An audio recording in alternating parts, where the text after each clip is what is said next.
Bueno, buenas tardes.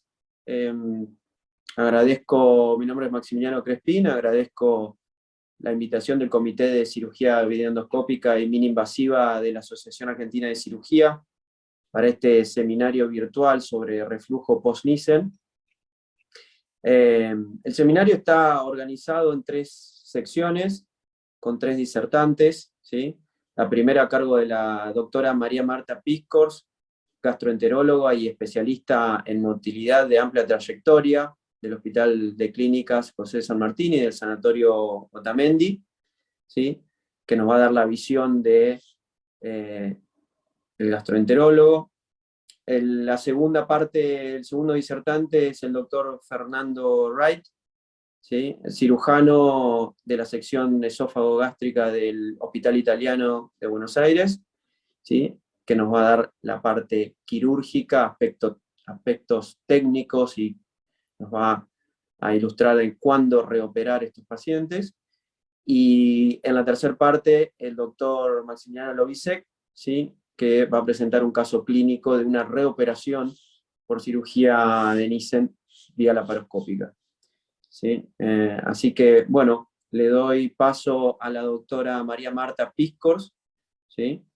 Para comenzar con el seminario. A lo último, vamos a dar espacio para preguntas, las cuales les vamos a pedir a los inscriptos que vayan realizando en la sección de Zoom, en la parte de preguntas y respuestas, que les va a aparecer donde están los 3 puntitos de la aplicación.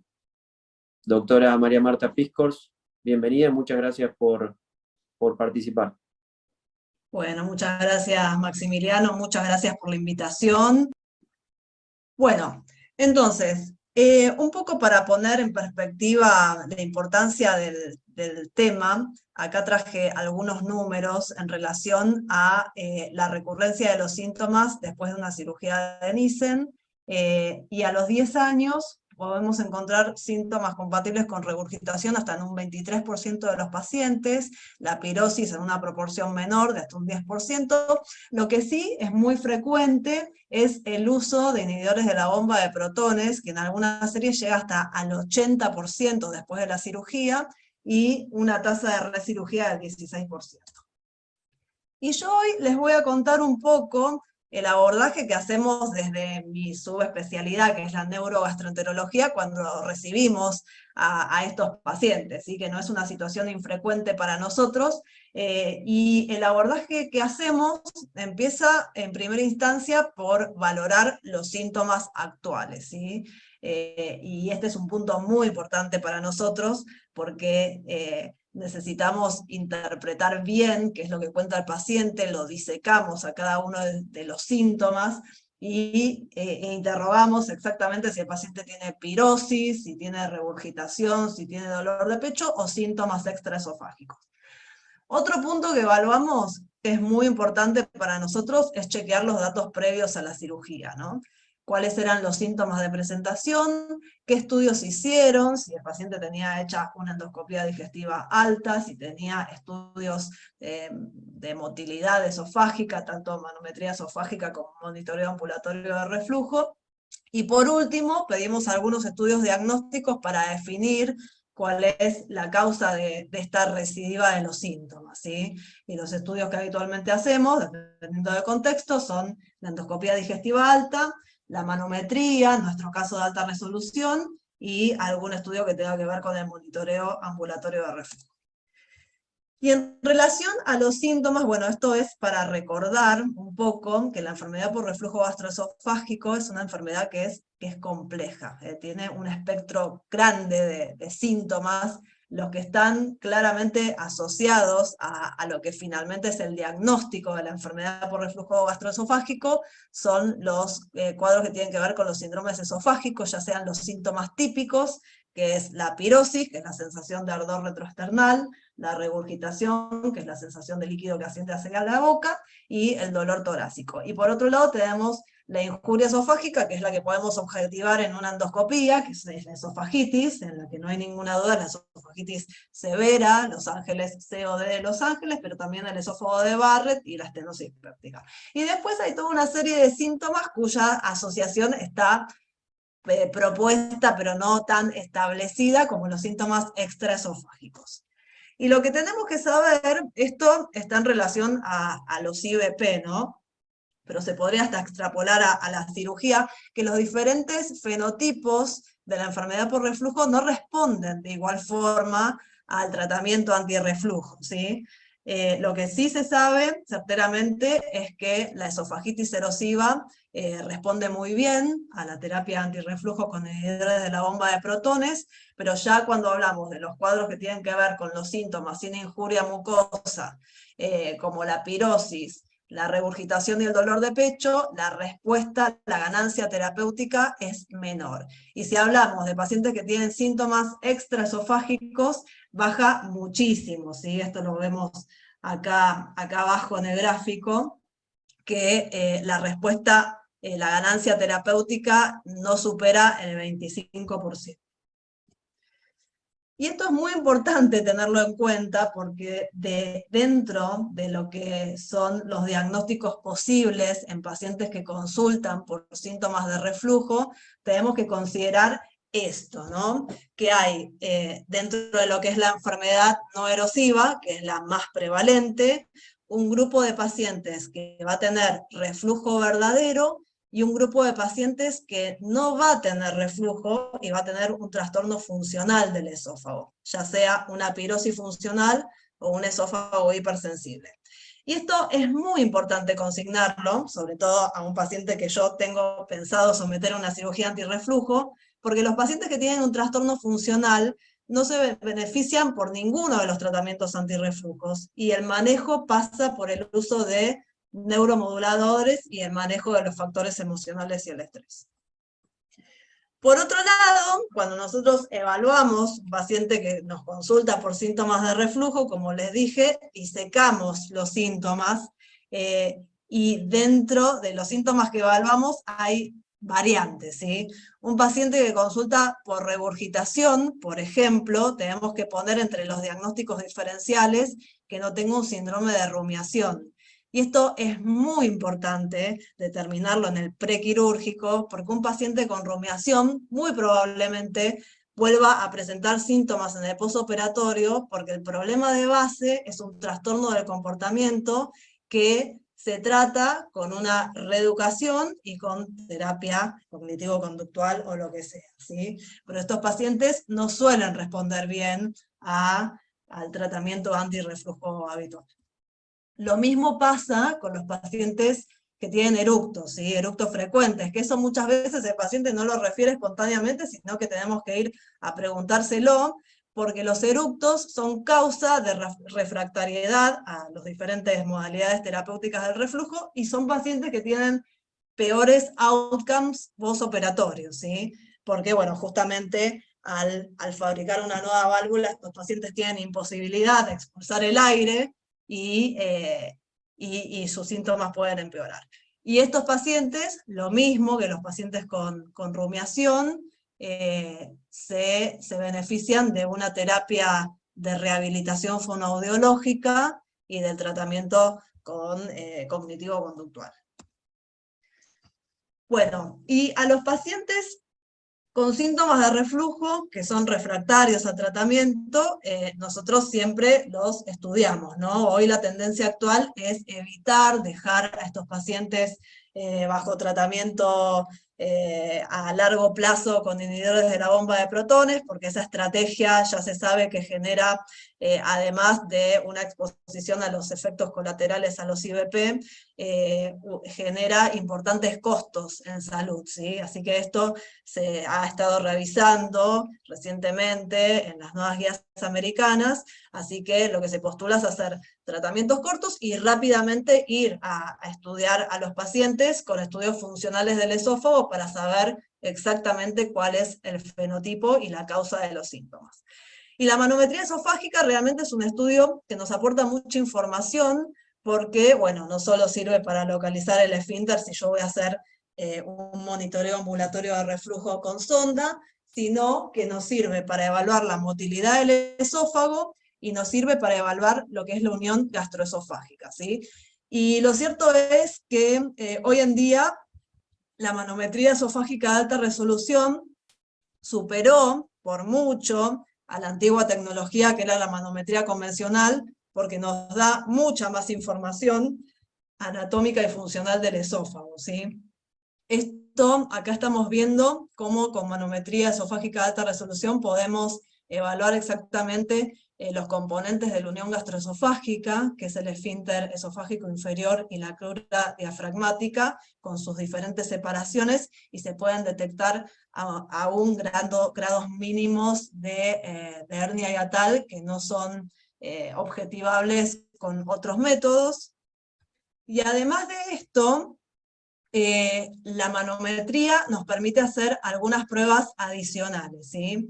Una prueba que es muy útil en pacientes que yo tengo pensado someterlos a una cirugía antirreflujo es esta, que es la prueba multitrago, que, bueno, lo que se hace es darle al paciente 5 tragos cortitos y rápidos de 20 mililitros de solución fisiológica, y después el paciente se queda sin tragar, y evaluamos la inhibición peristáltica, por un lado, y fundamentalmente la reserva peristáltica, ¿sí? Que es esto que vemos acá a la derecha, que es la fuerza contráctil del cuerpo del esófago, que si es adecuada, eso nos habilita a hacer una funduplicatura convencional, y si es inadecuada, lo ideal es hacer una hemifunduplicatura para que el paciente no desarrolle disfagia postoperatoria, ¿sí? Esta es una prueba que ya estamos haciendo de rutina en todos los pacientes, y fundamentalmente en pacientes que van a ser sometidos a cirugía antirreflujo, porque es un predictor independiente de disfagia post-NIS. Y bueno, justamente esto tiene que ver con lo mismo, ¿sí? Acá vemos un trabajo donde evaluaron la prueba multitrago y la predicción de disfagia postoperatoria. Además de esto, cuando un paciente consulta por regurgitación y yo sospecho que puede llegar a tener un síndrome de rumiación, hacemos una prueba que se llama protocolo postprandial para justamente objetivar esta situación, ¿sí? Esto lo que se hace después del protocolo habitual de manometría: se le da de comer al paciente un sándwich y alguna bebida, y se espera a ver que desarrollen episodios de regurgitación postprandial. Y bueno, los episodios de rumiación justamente se definen por un aumento de más de 30 milímetros de mercurio de la presión intragástrica y un ascenso del líquido gástrico.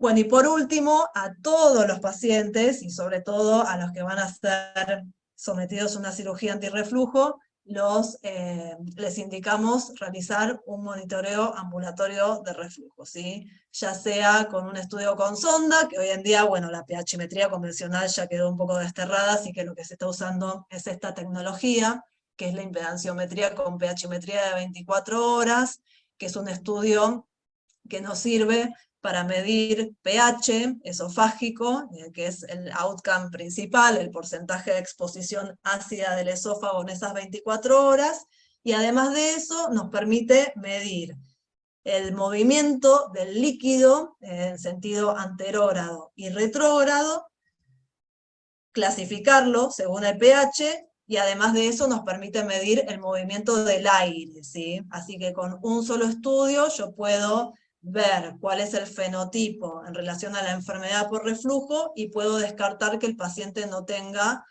un cuadro de eructos supragástricos frecuentes, que de alguna manera contraindica la cirugía, por lo menos hasta que el paciente termine la rehabilitación fonoaudiológica.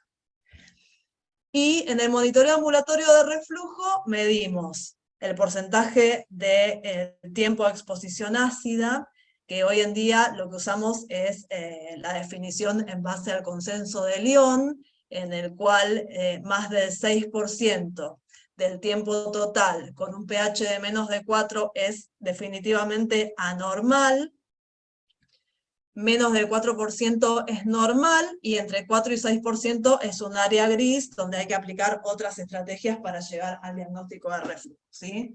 Por otro lado, usamos algunos otros elementos, como el número de episodios de reflujo, que eso se mide por impedancia, donde más de 80 es definitivamente anormal, menos de 40 es normal, y entre 40 y 80 estamos en el área gris. Y por último, la asociación sintomática, ¿sí? Que es la relación que hay entre los síntomas que va marcando el paciente en esas 24 horas y los episodios de reflujo, ¿sí? Hay dos índices, el índice sintomático y la asociación probabilística de reflujo. Esto es importante, sobre todo si el paciente va a ser sometido a una cirugía antirreflujo, porque el hecho de tener un porcentaje de exposición ácida patológica más un índice sintomático positivo, ese, digamos, es la mejor situación, es la situación que nos da más confianza en que el paciente probablemente responda a una cirugía antirreflujo. Y estos son los criterios actuales para hacer diagnóstico de reflujo, que como les dije se basa en el consenso de Lyon, donde, bueno, si tomamos la endoscopía, la evidencia de reflujo son las esofagitis severas, los ángeles CID y el esófago de Barrett. Si tomamos el monitoreo ambulatorio de reflujo, es el porcentaje de tiempo de exposición ácida mayor al 6%, y bueno, cuando estamos en un área gris, como les dije, tenemos que considerar otros elementos, como el número de episodios de reflujo, y bueno, hoy se plantean otros parámetros más, como la impedancia basal nocturna y el PCPW, que todavía están en estudio. Pero lo que sí se postula en estos pacientes que están en el área gris, o de inicio, eventualmente, es la realización de lo que es el monitoreo ambulatorio de reflujo prolongado con una cápsula inalámbrica, ¿sí? Que ese es un método más novedoso, más costoso también, menos disponible en nuestro medio, pero que se está haciendo, que es una cápsula que se coloca después de lograr una visión endoscópica a 6 centímetros por encima de la unión gastroesofágica, y este método mide pH, ¿sí? Mide exposición ácida en hasta 96 horas. Entonces, como les decía, con estos elementos nosotros vamos a tener el diagnóstico de los mecanismos exactos que llevan a que el paciente tenga síntomas, ¿sí? O sea, acá el paciente puede tener enfermedad por reflujo gastroesofágico verdadera, puede tener un trastorno funcional, como una pirosis funcional o una hipersensibilidad al reflujo, cuando la exposición ácida es normal, y estos pacientes no son buenos candidatos a cirugía, sino que hay que tratarlos con neuromoduladores o terapia cognitivo-conductual. El paciente puede tener eructos supragástricos frecuentes y tampoco son buenos candidatos a cirugía, y estos pacientes requieren una rehabilitación fonoaudiológica. Y por último, el paciente puede tener un síndrome de rumiación, que tampoco lo hace buen candidato a la cirugía. Bueno, estos son un poco, es un resumen, ahí está, esta revisión se las recomiendo porque está muy muy buena, y este cuadro resume un poco cuáles son los mecanismos que pueden hacer que un paciente que se sometió a una funduplicatura pueda volver a tener síntomas de reflujo, que recidiven sus síntomas. Bueno, y acá hay cuestiones mecánicas en las que no me voy a meter, acá se va a hablar a continuación. Puede haber una dismotilidad esofágica que no haya sido diagnosticada previamente, o puede haber un trastorno funcional. Y para evaluar a estos pacientes, obviamente lo que hacemos en primera instancia son estudios que nos ayuden a entender la anatomía de cómo quedó esa aplicatura, ya sea la endoscopía, con una retroflexión para ver bien la unión gastroesofágica, y los estudios radiológicos, ¿no? Y esto lo traje porque es una tecnología que ya está en el país, que es muy interesante y que también puede ser de utilidad para mejorar los outcomes postoperatorios, que es la tecnología FLIP, ¿sí? Esta es una tecnología que, a diferencia de la manometría, que mide presiones, mide distensibilidad, ¿sí? Mide distensibilidad, en este caso la que nos interesa es de la unión gastroesofágica, y tiene diferentes utilidades, ¿sí? Para diagnosticar pacientes con acalasia que no se pudieron definir por manometría, para evaluar la distensibilidad en pacientes con disfagia que hicieron todo el algoritmo y no se llegó a un diagnóstico, pero también tiene utilidad porque hay una parte terapéutica que se puede aplicar con esta tecnología, que es el ESOFLIP, que sirve también para dilatar estenosis, ¿sí? Y hay trabajos que plantean el uso de esta tecnología en el intraoperatorio para lograr una adecuada distensibilidad de la válvula, la nueva válvula que se va a realizar durante la cirugía, ¿sí? Esta tecnología ya está en Argentina y estamos teniendo los primeros pasos para ir experimentando y viendo cuál es su uso más definitivo. Así que bueno, en relación a esto, las conclusiones son que bueno, la enfermedad por reflujo post-Nissen es una condición que se observa con relativa frecuencia en nuestra práctica clínica, que requiere una valoración completa de los síntomas, de la anatomía y de la funcionalidad esofágica, que idealmente debe manejarse de manera interdisciplinaria, y la clave para mejorar los outcomes postoperatorios es realizar una adecuada evaluación preoperatoria para poder hacer una selección adecuada de los pacientes. Muchas gracias. Muchas gracias, doctora Piscos. La verdad que excelente exposición. La verdad que quedó muy claro qué pacientes no operar y la importancia de los trastornos funcionales. Por eso también la invitamos, porque nos parece fundamental en este tema tan complejo abarcarlo de forma multidisciplinaria. Seguimos con el doctor Fernando Wright. Bien, comparto pantalla. Hola a todos. Bueno, me toca un poco más la parte, ir hacia a la parte quirúrgica, la parte anatómica, ¿no?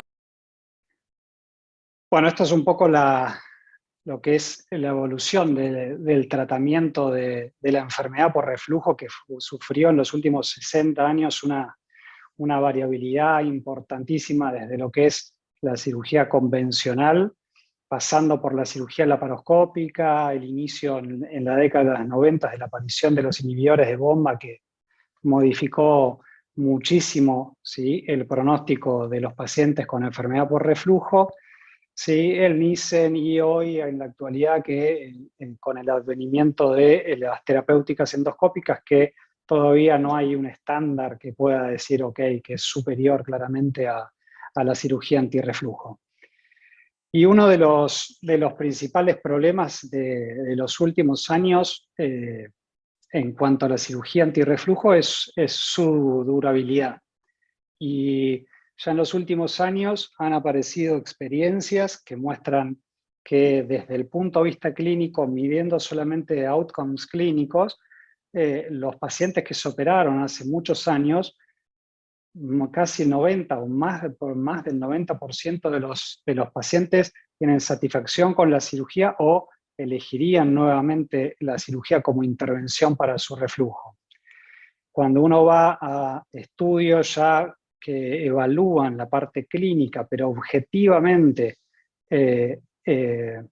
evalúan lo que es la parte funcional y la evaluación endoscópica, como el trabajo de Sendes, ¿sí?, de la Universidad de Chile, también uno puede demostrar que es una cirugía que tiene una efectividad a largo plazo buena, de más del 80%, y con un porcentaje de reoperaciones que es relativamente bajo, entre el 7 y el 10%. Creo que uno de los datos más importantes que tenemos que tener en mente a la hora de indicar una cirugía antirreflujo es cuáles son los predictores de buenos resultados clínicos, ¿sí?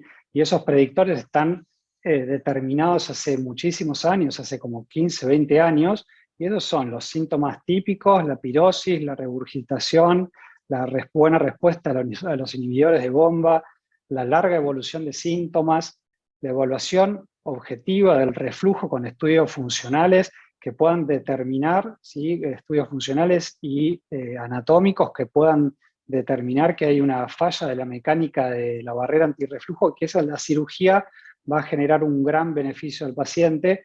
Y también lo otro importante a tener en cuenta es la ausencia de otros síntomas digestivos funcionales que puedan tener un impacto desde el punto de vista clínico en el resultado de la cirugía.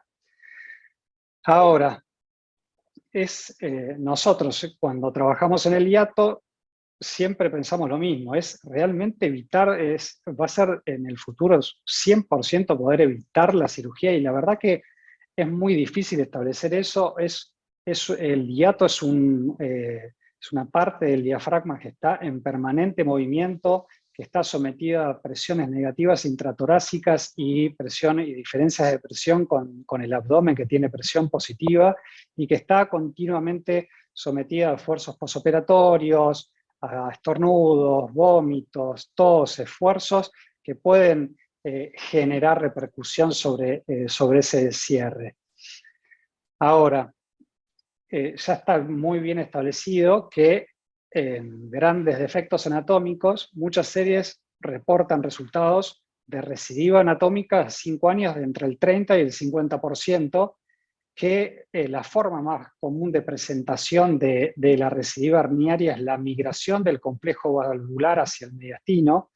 Y lo importante es saber que uno hoy día, en general, lo que más del 50% de los pacientes que opera son defectos hiatales importantes, sean hernias mixtas tipo 3 o defectos, ¿sí?, tipo 1, es decir, hernias deslizadas pero grandes, ¿sí? Ahora, uno sabe también que la mayoría de estas recidivas que uno va a tener son asintomáticas o son levemente sintomáticas, y que con medicación, si el problema es el reflujo, responden realmente muy bien. Y sabemos también que el porcentaje de reoperaciones en todas las experiencias es bajo, entre el 5 y el 10%. Ahora, ¿qué se ha desarrollado en todos estos años de experiencia en cirugía laparoscópica? Y básicamente uno trataba de ir a disminuir la recidiva intentando, ¿sí?, reforzar el hiato, ¿sí? Y bueno, ahí se ha intentado con trayendo el aporte que venía desde la cirugía de hernias inguinales o ventraciones, se fue aplicando a lo que es el hiato, y en eso se empezaron a utilizar mallas no reabsorbibles, ¿sí?, como las de polipropileno o las de Gore-Tex, o mallas reabsorbibles como las de Surgisis, o las biosintéticas como las de BioA. Pero ¿qué pasaba con los resultados? Bueno, en las mallas reabsorbibles, ¿sí?, tenían buenos resultados a 3 y 5 años, pero generalmente eran resultados, ¿sí?, con trabajos randomizados, pero no controlados, y que por ahí no se podían reproducir con otros grupos. Y el temor de todo este tipo de esas mallas es siempre la erosión, ¿sí?, la penetración, sea en el esófago o en el estómago. Ahora, cuando vamos a los resultados, ¿sí?, en mallas reabsorbibles, cuando uno analiza a los 5 años, ¿sí?, la recidiva anatómica ronda entre el 30 y el 50%, y con mallas como las de BioA no hay resultados todavía a muy largo plazo, pero en las experiencias iniciales andan entre el 20 y 25%, y yo creo que con la experiencia con más seguimiento van a asemejar a la de las otras mallas. Entonces, ¿qué se recomienda para intentar evitar la recidiva? Bueno, a ver, la SAIS recomienda el uso de malla de refuerzo, principalmente en la plástica de grandes hernias hiatales. Va a bajar lo que es la recurrencia en el corto plazo, pero en el largo plazo el resultado va a ser muy similar, ¿sí?, a lo que es la hiatoplasta simple. Y la verdad, lo que hoy uno hace es verla tanto en hernias chicas como en hernias grandes. Si uno va a reforzar, es ver la calidad de los tejidos, ¿sí?, qué grosor tiene ese músculo que uno cierra, si uno tiene tensión o no en el cierre, o si uno necesita, si tiene mucha tensión, medidas secciones de descarga para mejorar la tensión, y a eso sí aplicarle mallas de refuerzo. Ahora, cuando hablamos puntualmente de fallas de cirugía antirreflujo, uno puede, las clasifica en tempranas y tardías. Las tempranas, en general, son las fallas que uno tiene un diagnóstico erróneo, producido por una mala evaluación, que en general es por no realizar estudios funcionales, ¿sí? O la otra manera de tener una falla temprana es las complicaciones técnicas. Y después tenemos las tardías, que son la propia progresión de la enfermedad en el hiato y la migración intramediastinal de la válvula. Acá voy a mostrar un ejemplo de una falla temprana, que esta es una paciente que se operó, ¿sí?, en otra institución, no tenía estudios funcionales, tenía una enfermedad erosiva en endoscopías previas, y al mes de la cirugía se hizo una funduplicatura de Nissen, y al mes de la cirugía empezó con disfagia. Al progresar alimentos sólidos empezó con disfagia. Realizó dos dilataciones endoscópicas que obviamente no tuvieron resultado, y ahí vemos una estenosis, ¿sí?, en la unión esófago-gástrica, y lo que nosotros completamos los estudios endoscópicos, hicimos una manometría, que la manometría tenía una buena relajación de esfínter, una endoscopía, que el endoscopio pasaba normalmente, ¿sí? Y también le hicimos un endoflip, donde se pudo demostrar que a nivel de la unión esófago-gástrica había una falta de distensibilidad. Ahora, ¿qué encontramos? Hicimos, obviamente, con la imagen de la seriada, ¿sí?, con los estudios y demás, la interpretación es que había una falla técnica, muy probablemente que el cierre del hiato había sido excesivo. Entonces hicimos una laparoscopía, y acá quiero mostrarles que el tema es que la parte técnica sigue siendo muy importante, y esto tiene que ser hecho por cirujanos que tengan experiencia en esta cirugía. Acá lo que estamos haciendo es tomar el FAT cardial, que es el que marca la zona de la unión esófago-gástrica, y lo que vemos es que la válvula está completamente deslizada porque no tiene pexia sobre el esófago. Entonces la válvula cae directamente por debajo de la unión esófago-gástrica. O sea, lo que hacemos es desmontar la funduplicatura, y se ve que está claramente por debajo en el estómago.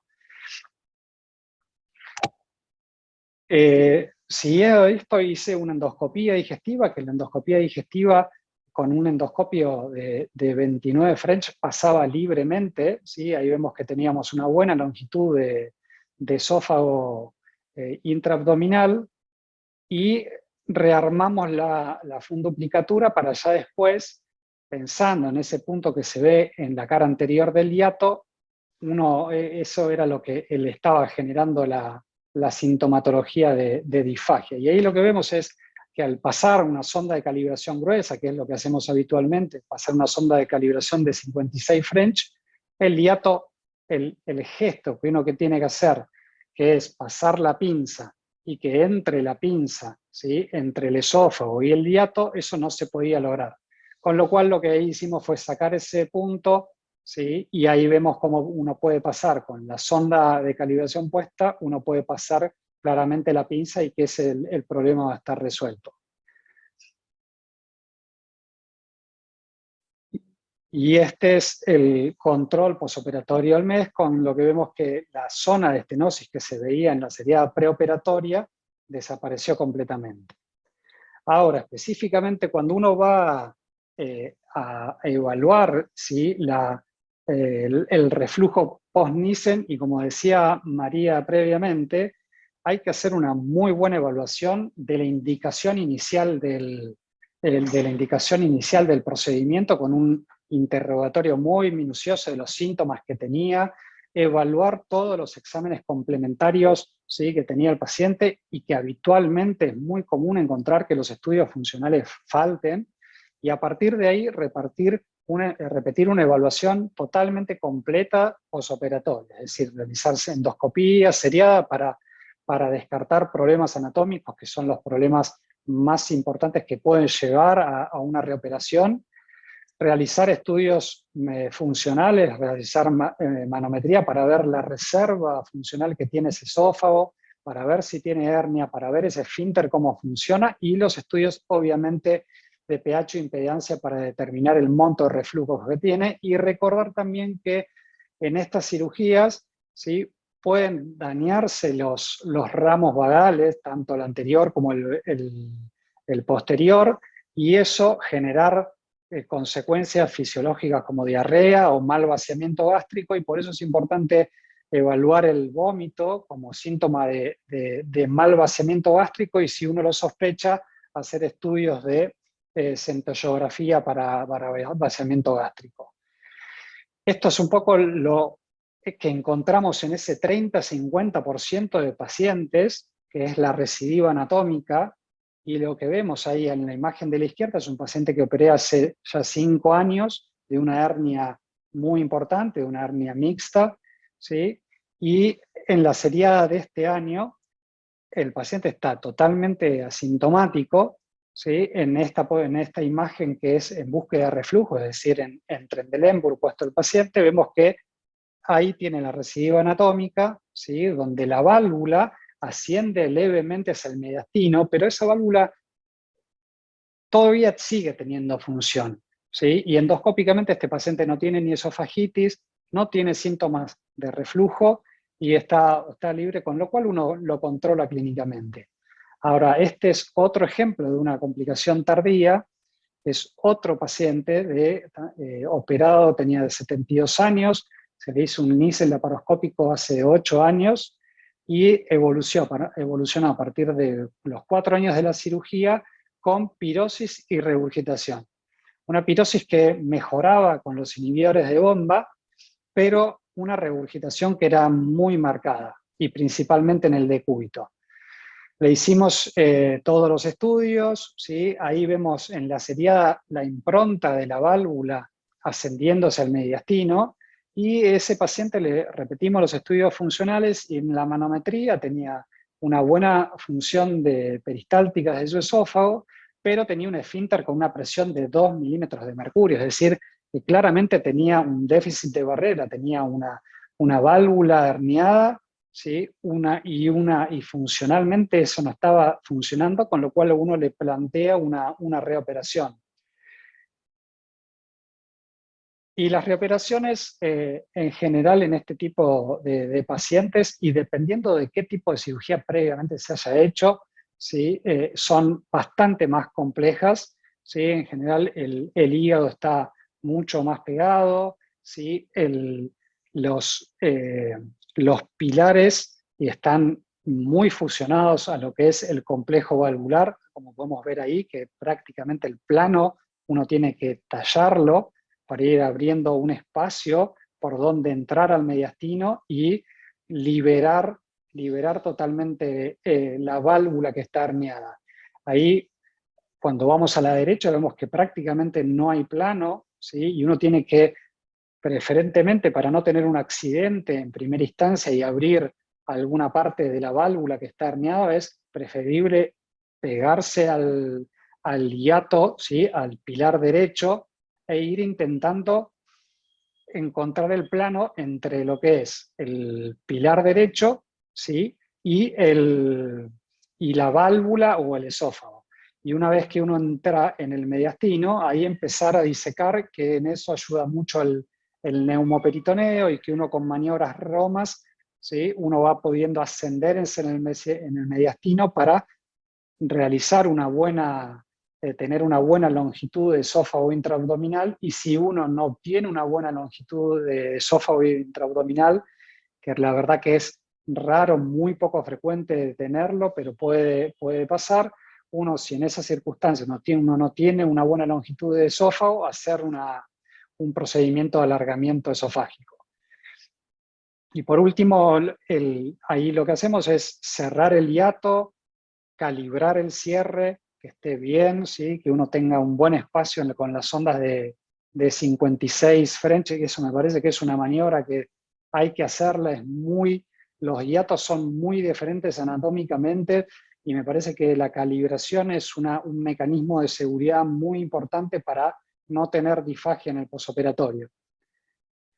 Y bueno, lo próximo a uno a hacer es, obviamente, que esos pilares son pilares que están debilitados, son pilares que están sin peritoneo, ¿sí? Entonces, en este tipo de casos, nosotros siempre usamos mallas de refuerzo, generalmente usamos mallas reabsorbibles, en este caso, que es lo que utilizamos en los últimos 12 años, ¿sí? Son las mallas de Bioda. Esta es lo que es la seriada posoperatoria del paciente, ya esto fue 1 año y pico después.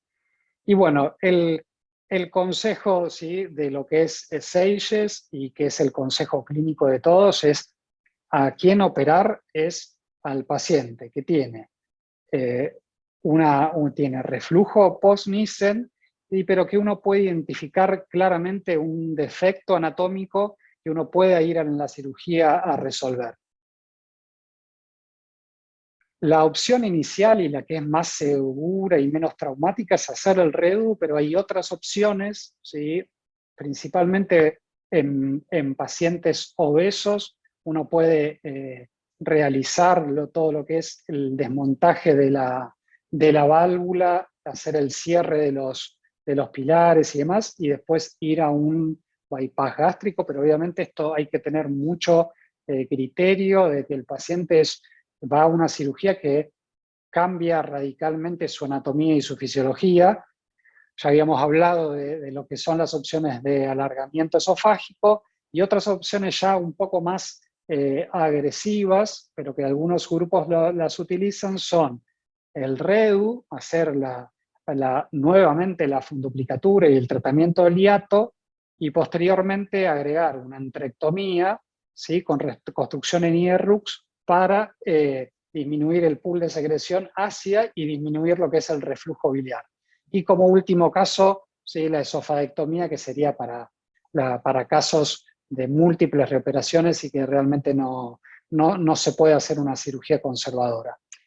Como conclusión, la verdad que lo más importante es hacer una muy buena indicación de la cirugía antirreflujo con clínica que soporte, con clínica con síntomas clínicos de acuerdo a la enfermedad y con estudios donde uno pueda objetivar el reflujo. Es muy importante la técnica quirúrgica y la experiencia en estos procedimientos, y en cuanto al REDU, en cuanto al reflujo post-Nissen, la indicación de REDU es cuando el paciente tiene sintomatología con claros estudios que demuestren una alteración anatómica que favorezcan y que no pueda tratar clínicamente con inhibidores de bomba. Muchas gracias.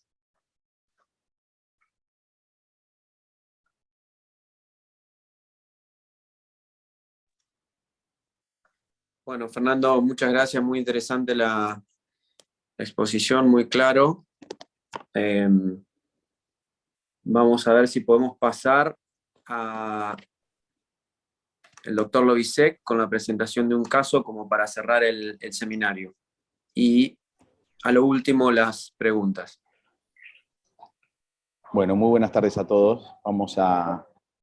Les voy siguiendo el webinar respecto a qué hacer con un paciente que tiene reflujo post cirugía de Nissen.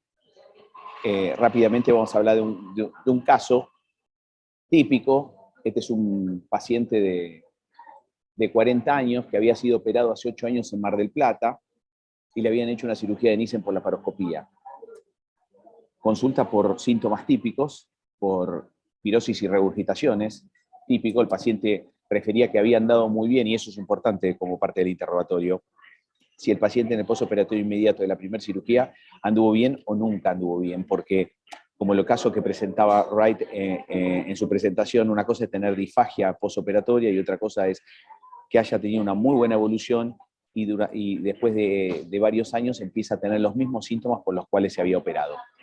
como este caso, había empezado de vuelta con tratamiento con inhibidores de la bomba de protones, estaba con 80 miligramos, 40 a la mañana y 40 a la noche, y con eso podía controlar parcialmente los síntomas, pero las regurgitaciones no las podía controlar. Entonces fue estudiado con una endoscopía y una seriada. La endoscopía informó que no había alteraciones en la mucosa, no tenía esofagitis este paciente, una pequeña hernia, prácticamente una endoscopía normal. Pero en la seriada sí se veía un deslizamiento, como pasa en general en las recidivas. El 60% aproximadamente de las recidivas se debe a un deslizamiento de la funduplicatura o una hernia parcial, paraesofágica o por deslizamiento de la plástica, es decir, de la funduplicatura. Y eso hace que pierda su función, eso hace que el paciente tenga reflujo nuevamente y que aparezcan sus síntomas previos. Entonces este paciente paciente joven, con esos antecedentes, se decide hacer una cirugía, un Redo-Nissen. Nosotros ponemos el paciente en decúbito dorsal, obviamente con el cirujano entre las piernas, el primer ayudante a la derecha, el segundo a la izquierda, y la torre de laparoscopía en la cabecera. Usamos 5 incisiones. Y ahora es lo que vamos a ver, el tema técnico, ¿no? Como hablaba Wright recién en la presentación. Esto son cirugías de revisión, donde se ve siempre hay adherencias entre la funduplicatura y el hígado. Son adherencias bastante firmes, donde hace perder completamente el plano anatómico. Lo pueden ver medio... Yo lo veo bien, me corre bien, pero sé que por Zoom puede estar medio enlentecido. Pero esto es lo que describíamos anteriormente. Los planos son muy, muy, muy difíciles. Hay que ir disecando en forma muy cautelosa, porque el riesgo acá es justamente hacer una complicación y terminar con una perforación o gástrica o esofágica. Y es lo que uno no tiene que hacer. Pero sin embargo, hay que desmontar todo lo que estuvo hecho previamente, reducir la hernia que tiene esa funduplicatura y desmontar todo. Y para eso hay que volver a poner al paciente en una anatomía normal. Como se ven ahí, estamos liberando toda la funduplicatura que está fuertemente adherido al diafragma y al hiato y al hígado, porque todavía no se terminó de despegar en el hígado. Son las adherencias gastrodiafragmáticas y gastrohepáticas.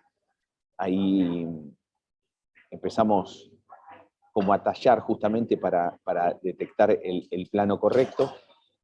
Si ustedes ven, estamos despegando la cara anterior y superior de la funduplicatura de los pilares. Ahí se ve parte de la funduplicatura ya que se empieza a desmontar, pero todavía falta la cara anterior, que es lo que vamos a terminar de despegar ahí. Se ven puntos de suturas previos, suturas no absorbibles.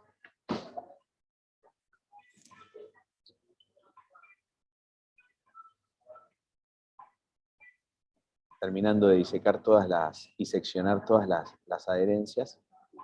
Y ahora van a ver, ahí está, es parte de la funduplicatura que no está desmontada.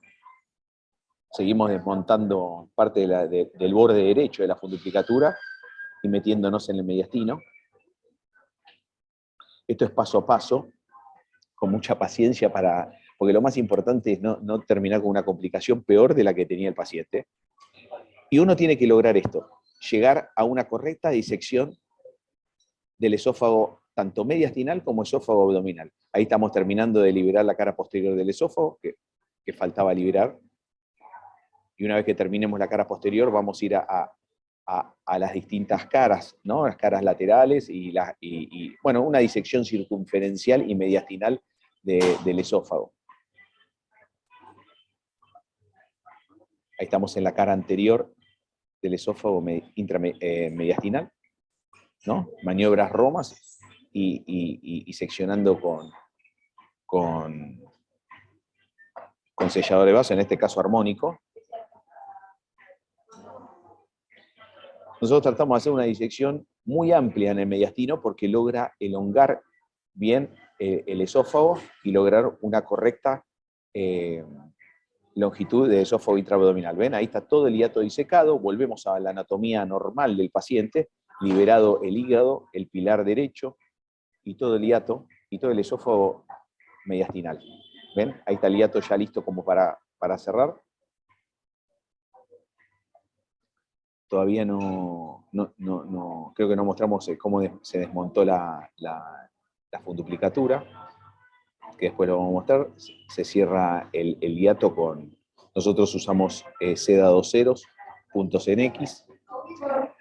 Es más, calzamos siempre el esófago, que nos permite no solo lograr mejor la disección del esófago, sino también nos permite hacer una plástica del hiato más prolijo. Ahí lo estamos fijando. Primero fijamos con 2 puntos de gore. La malla que usamos es una malla de gore BioA, biodegradable, a los 6 meses desaparece, y fijamos con puntos, tanto en ambos extremos superiores, con suturas de gore BioA del mismo material que la malla. Después con tackers absorbibles, en este caso son Secure Straps. Habíamos, bueno, una vez desmontado toda esa funduplicatura, se vuelve a reconfeccionar una nueva funduplicatura sobre el esófago inferior y libre de tensión. El primer punto, nosotros lo fijamos al esófago. Es el único punto que fijamos de la funduplicatura al esófago. Ahí queda confeccionada la nueva funduplicatura, con la plástica diafragmática con la malla. No ajustamos mucho el hiato, justamente para evitar la disfagia posoperatoria. Bueno, este paciente toleró la dieta a las 24 horas, como pasa en el 95% de los pacientes, alta a las 48 horas, sin síntoma de reflujo en los controles a los 3, 6, 12, 24 meses posoperatorios, se controló con endoscopía y seriada. En realidad, en este caso, a veces no lo controlamos si el paciente no refiere síntomas, lo hacemos más que nada por un control nuestro, donde el esófago en la endoscopía continuaba con una endoscopía normal, pero se veía la funduplicatura bien confeccionada, abrazando el endoscopio, y con buen control del reflujo, y la seriada posoperatoria, donde se veía un buen pasaje de contraste, sin retención, con buen clearance esofágico, y donde no se observa hernia hiatal, ni desplazamiento, ni la presencia de esa hernia de la funduplicatura previa que presentaba. Muchas gracias.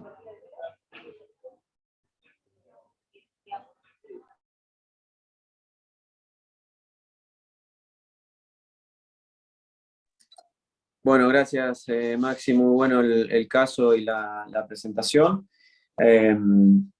Vamos a pasar a las preguntas teniendo en cuenta el tiempo. Hay una que la voy a tratar de resumir, hay una de los participantes, de los inscriptos, que la voy a tratar de resumir porque es muy larga, la relación del síndrome de intestino irritable en pacientes con reflujo. Entonces vamos a la doctora Piscors a preguntarle en la práctica. La verdad que la pregunta vendría a ser, me gustaría preguntarle a la doctora Piscors qué tan frecuente lo vea esto en la práctica, porque la respuesta es, uno se trata de alejar de aquel paciente que tiene un síndrome de intestino irritable y, digamos, cosas funcionales que no tienen que ver con reflujo. Como dijimos, en todos los expositores hicieron hincapié en los estudios preoperatorios y los estudios funcionales, y tratar de objetivar que ese paciente, por la clínica, no solo por la clínica, sino por los estudios funcionales y o la endoscopía, se confirme la patología y se descarten un montón de otras, como habló la doctora Piscors. Pero no sé, María, si querés hacer algún comentario. A mí me parece que la pregunta... Sí, sí. No, esta es una situación que es bastante frecuente en nuestra práctica clínica, que es la combinación de más de un trastorno funcional, ¿sí? Se llama síndrome de sobreposición. cuando hay síndrome de intestino irritable, más dispepsia, más reflujo, etcétera, ¿no? Y bueno, estos son los pacientes más complejos, que tienen más comorbilidades psicológicas, que responden menos a los tratamientos, pero bueno, independientemente de esto, ya sea el síndrome de intestino irritable y la enfermedad por reflujo, las manejamos de alguna forma por separado, seguimos los algoritmos diagnósticos de ambas, y bueno, eventualmente, si es un paciente que potencialmente podría tener indicación de cirugía antirreflujo, hay que estudiarlo, ¿no? Completamente, como dijimos en la exposición. Pero hay que tener en cuenta que son los pacientes que menos responden y no son buenos candidatos a cirugía. Perfecto. Bueno, gracias María. Y sobre todo para nosotros como cirujanos, tener en cuenta que es un paciente que no es para una consulta de 15 minutos de cirugía general. Estos pacientes son complejos y lleva su tiempo de evaluación multidisciplinaria.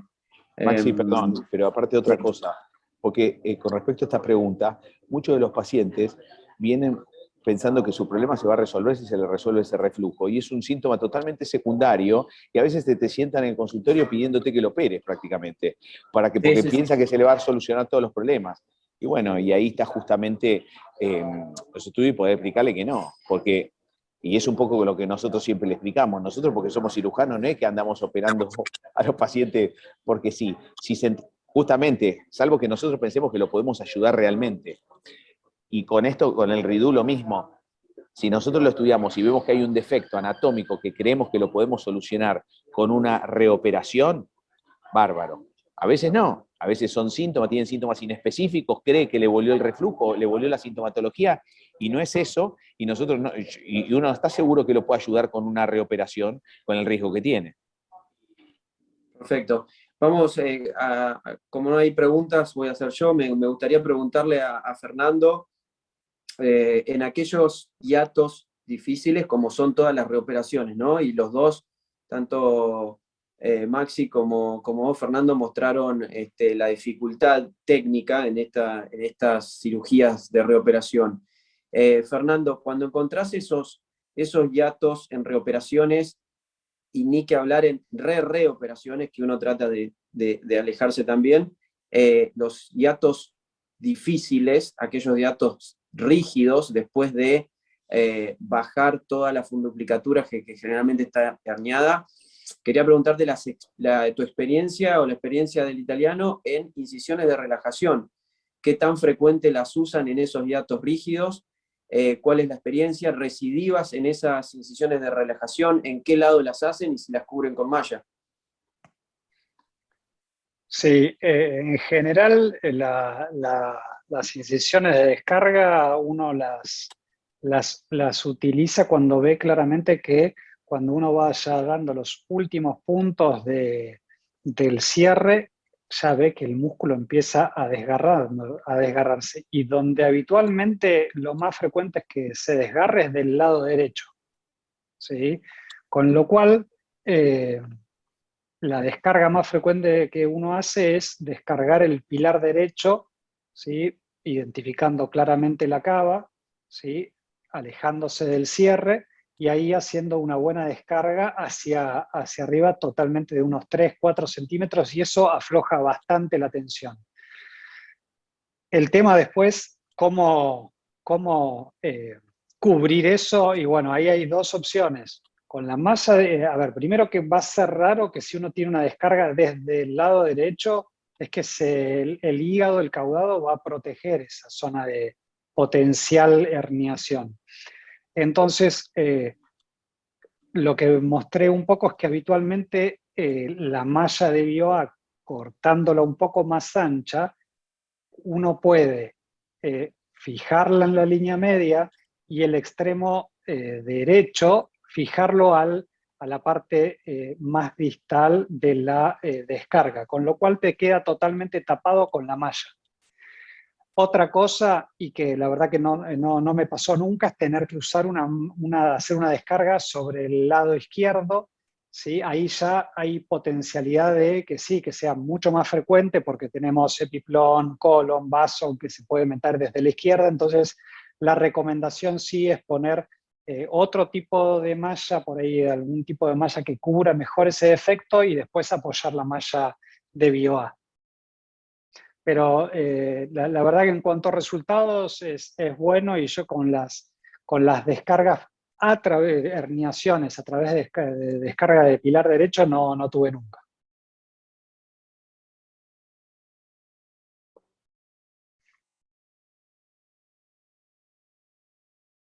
Me parece que Bueno, se quedó frisado. se nos congeló Se Maxi. frizó Maxi. Hay Perfecto. algunas preguntas que si quieren las leo yo. A ver.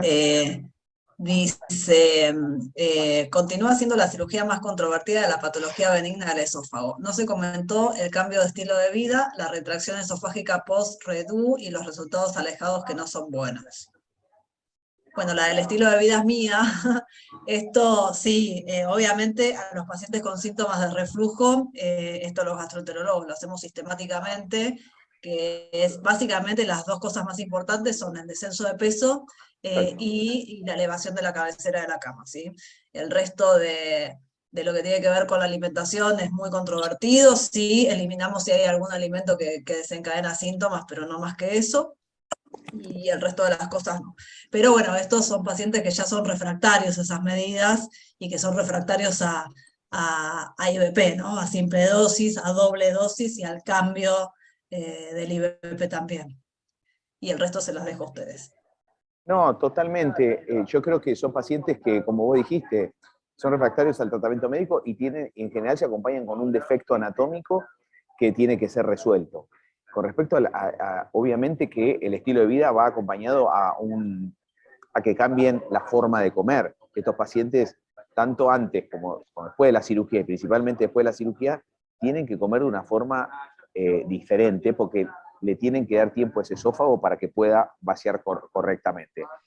Y tampoco subir de peso en posoperatorio, porque es un factor de riesgo para que pueda volver. Entonces esas son dos medidas muy importantes. Con respecto a la retracción esofágica post-redo, no sé a qué se refiere con ese, no a la retracción.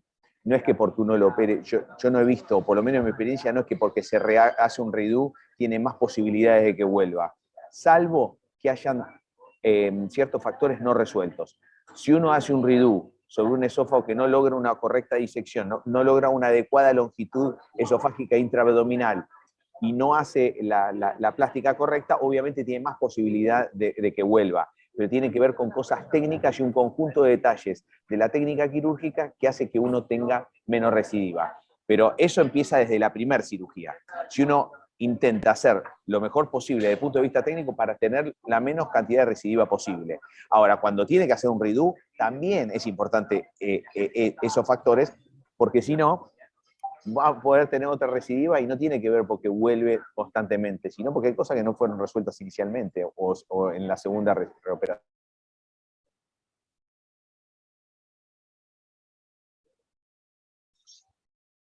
Perfecto, bueno, no sé si hay alguna otra pregunta que contestar o en cuestión del tiempo vamos Perdón, Maxi, perdón, ahí ¿Sí? preguntan por qué no la malla en la primera cirugía. Ok. Nosotros no utilizamos malla en la primera cirugía, más allá que es una malla que es biodegradable. ¿Por qué no? Porque creemos que en la primera cirugía no hace falta, porque no hay un problema en general. Estamos hablando de una operación de Nissen en un paciente con reflujo y no necesariamente con una hernia hiatal. Si el paciente tiene una hernia paraesofágica o una reoperación, nosotros usamos malla. Si el paciente no tiene hernia hiatal y se opera solamente por un tema funcional, por reflujo, por un mal funcionamiento, un esfínter esofágico inferior hipotensivo, donde no estamos operando una hernia paraesofágica, estamos operando un reflujo gastroesofágico y por eso se hace una funduplicatura de 360 grados y nada más. En la reoperación sí, porque como dije, el 60% de los pacientes se acompañan de un deslizamiento de la funduplicatura a través del hiato, entonces hay que reforzar ese hiato y pasa a ser como si fuese una paraesofágica. Por eso utilizamos malla ahí. Yo creo ahí que la utilización de malla o no en en una indicación por una hernia por reflujo con un defecto anatómico muy leve, va a ser muy raro que uno tenga una muy mala calidad de pilares diafragmáticos como para reforzarlos. Pero sí, en los pacientes que tienen hernias deslizadas ya con una longitud, ¿sí?, de la unión esofagástrica deslizada 3 o 4 centímetros por arriba del pilar, es más común que uno encuentre una anatomía más alterada, unos pilares de peor calidad, y ahí la decisión tiene que ser intraoperatoria, ¿sí? Si uno ve mala calidad de tejidos, un mal cierre, y pues bueno, ¿por qué no en ese tipo de hernias reforzarlo? Creo que no, el concepto no está mal y puede tener beneficio.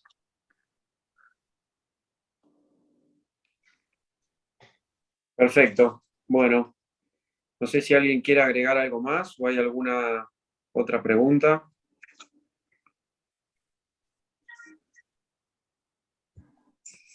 Bueno, la necesidad de colis, hay una pregunta más. Los expositores quieren mencionar la experiencia con gastroplastia de colis, que generalmente se usa para los esófagos que no se pueden lograr intraabdominal, perdón. Sí, yo no soy un gran defensor del Colisnicen. Yo creo que soy más defensor de intentar hacer una correcta longitud esofágica con una disección muy amplia en el mediastino para lograr una elongación esofágica. Si es necesario, como decía Pellegrini, cortar los vagos, el vago anterior y el posterior, para lograr 1 centímetro más del esófago, intentar elongar ese esófago con una buena disección. Ahora, a veces es verdad que después de reflujo de muchos años de evolución, ese esófago se ve acortado. Y por más que uno logre una buena disección, esa unión esofagástrica no se logra estar 3 centímetros por abajo del diafragma.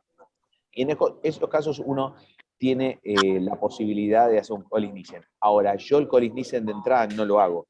Prefiero hacer una cirugía de Nissen, la primera cirugía, y si tuviese una recidiva, uno ve qué approach hace. También depende del peso. Yo antes de un Colisnicen, si el paciente tiene un body mass index elevado, prefiero hacer una IDRUX antes que un Colisnicen. Pero el Colisnicen lo dejaría para casos específicos, y estamos hablando de después de 1 o 2 cirugías, pero no de entrada, el Colisnicen. Bien.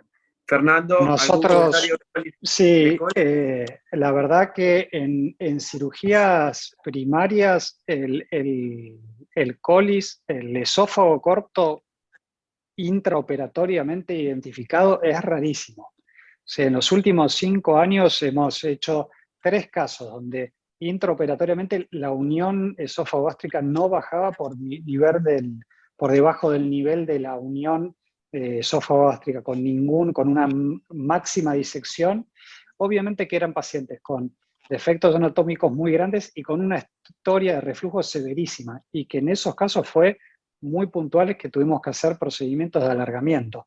Creo que la indicación es muy clara, es que si no llega la unión esofagástrica, no llegamos a tener 3 o 4 centímetros de esófago intraabdominal, ahí es la indicación de colis, pero también saber que el colis no es la salvación para el reflujo posterior, porque uno está cortando estómago y está dejando superficie, ¿sí?, superficie gástrica que va a refluir, y tampoco mucho menos es para aconsejarlo si este paciente, por ejemplo, tiene un Barrett, porque uno sabe que esos pacientes van a tener reflujo, y para un Barrett la verdad que no es la mejor opción terapéutica, ¿sí? Perfecto. Reoperaciones, experiencia de ambos grupos, pensando en qué solución, ¿no? Porque si ya la segunda es difícil, bueno, vos lo mostraste en tu slide por ahí, la esofagectomía, experiencia de ambos grupos. Es raro las segundas o terceras reoperaciones, pero ahí ya si ya falló 2 veces la cirugía, yo creo que sí hay que plantear otra situación. El abordaje es totalmente diferente y hay que analizarlo caso a caso, cuáles son los casos que produce, pero yo ahí sí sería más agresivo, ¿sí? Iría para el lado de o bypass o de hacer el redo con una antrectomía y demás. Obviamente que esofagectomía es para casos totalmente excepcionales, ¿sí?